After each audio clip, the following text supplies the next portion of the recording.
Olá, bem-vindos a mais uma análise. Hoje vamos mergulhar num guia técnico bastante completo. Olá?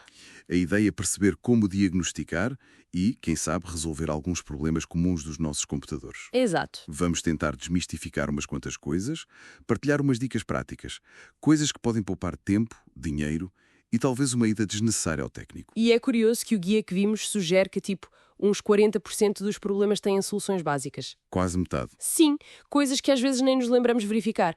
Por isso, ter calma, cabeça fria, ajuda imenso. Muito bem. Então vamos a um clássico. O computador liga, ouvem-se as ventoinhas, acendem-se luzes, mas nada no ecrã. Preto. O que fazer primeiro? Bem, antes de entrar em pânico e pensar que a placa gráfica foi à vida, É mesmo verificar o básico do básico. O monitor está ligado à corrente? A sério, parece parvo, mas acontece. acontece, sim. E o cabo de vídeo? Seja HDMI, DisplayPort, o que for, está bem encaixado. Nas duas pontas, no monitor e na torre. É preciso garantir que está tudo firme. Exatamente. Às vezes é só um cabo meio solto. Lembro-me de uma história engraçada nesse guia. O autor passou meia hora a tentar perceber porque não havia imagem. E então? E foi a filha que reparou que o botão da extensão, onde estava tudo ligado, estava no zero, desligado. Lá está. São esses pormenores. A calma ajuda a ver isso. Evita muitos diagnósticos errados logo à partida. Ok, mas e se for mais grave? Tipo, carregamos no botão e nada. Silêncio total. Computador morto. Aí o principal suspeito costuma ser a fonte de alimentação. A PSU. A caixa que dá energia a tudo, certo? Abrir a caixa. Encontrar o cabo mais grosso que sai da fonte e liga à placa principal, à motherboard. Tem 20 ou 24 pinos. Desligar esse cabo da motherboard. Fica solto. E agora? Agora, pega-se num clipe de papel, daqueles de metal, desdobra-se em forma de U Ok. e usa-se para fazer uma ponte, uma ligação entre o pino do fio verde e um pino de um fio preto, ali mesmo ao lado, no conector que ficou solto. Ligar o verde a um preto com o clipe. Basicamente é isso. Com essa ponte feita, volta-se a ligar o cabo da fonte à tomada. Se a ventoinha da fonte começar a trabalhar, Então a fonte, em princípio, está boa. provavelmente sim. Significa que está a receber energia e a conseguir ligar-se quando lhe damos ordem direta. É um teste útil para despistar. Mas, como disseste, com muito cuidado para não fazer curto-circuitos noutros sítios. Precisamente. E se a fonte passar no teste? Mas mesmo assim o PC não arranca quando ligamos tudo de volta. Bem, aí pode ser a motherboard que entrou em modo de proteção. Ou talvez alguma configuração marada na BIOS. Uma coisa simples a tentar é desligar e voltar a ligar o tal cabo de 24 pinos à motherboard. Às vezes ajuda a descarregar energia residual. Ok. Outra coisa, um pouco mais técnica, procurar na motherboard uns pinos chamados Clear CMOS.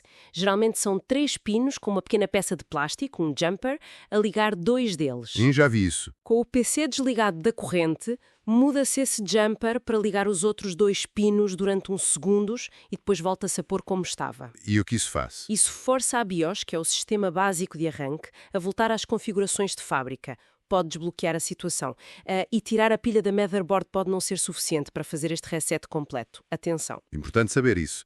E já que estamos a falar de mexer dentro do PC, há outra coisa crucial.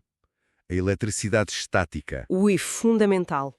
O nosso corpo acumula eletricidade estática e uma pequena descarga que nem sentimos pode danificar componentes muito sensíveis. Então, como evitar? Antes de tocar em qualquer coisa lá dentro, descarregar, tocar numa parte metálica não pintada da caixa do computador, com ele desligado da tomada, claro. Para a eletricidade passar para a caixa. Exatamente.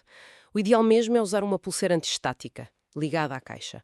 E quando se pega em memórias RAM, placas gráficas, Sim. pelas bordas, nunca tocar nos contactos dourados ou nos chips pretos diretamente. Boas dicas. E para além destes cuidados na hora de intervir, a manutenção regular também ajuda a prevenir, não é? A limpeza. Sem dúvida. O pó é um isolador térmico. Acumula-se nos dissipadores, nas ventoinhas e faz com que os componentes aqueçam mais. O que reduz a performance e a vida útil. Exato.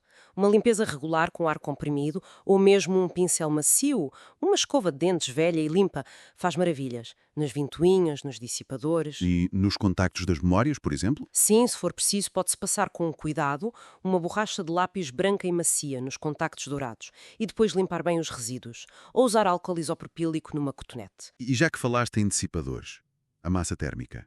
É preciso mexer nisso. Só se desmontar o cooler do processador, o CPU. Se isso acontecer, é essencial limpar bem a massa térmica antiga, tanto do CPU como da base do cooler. Álcool isopropílico ajuda. E depois aplicar uma quantidade pequena de massa nova. Mesmo pequena, tipo um grão de arroz ou uma ervilha, no centro do CPU. Ok. E ainda sobre componentes. O guia falava da diferença entre gráficos on-board e placas dedicadas. Sim, basicamente ter a gráfica integrada na motherboard, on-board, é mais barata, à partida. Mas se a variar, Complica a reparação. pode obrigar a trocar a motherboard toda. Uma placa gráfica dedicada é um investimento maior, mas normalmente dá melhor performance. E se a variar, troca-se só a placa. E facilita upgrades. O mesmo para som, rede. Faz sentido.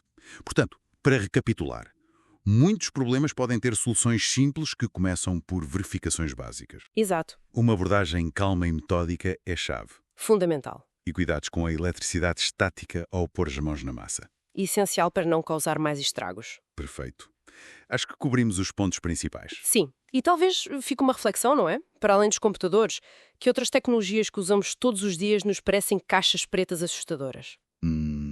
Boa pergunta. Se calhar se nos permitíssemos explorar um bocadinho como funcionam, nem que seja o básico, perdíamos algum desse receio e a satisfação de conseguir diagnosticar e resolver um problemazito técnico, por mais pequeno que seja. Dá um certo gozo, não dá? Dá, sim. Pode ser bastante recompensador. Desmistifica um pouco a tecnologia. É uma excelente forma de ver as coisas. Muito obrigado por esta conversa tão útil Ora essa. e obrigado a quem nos ouviu. Até à próxima.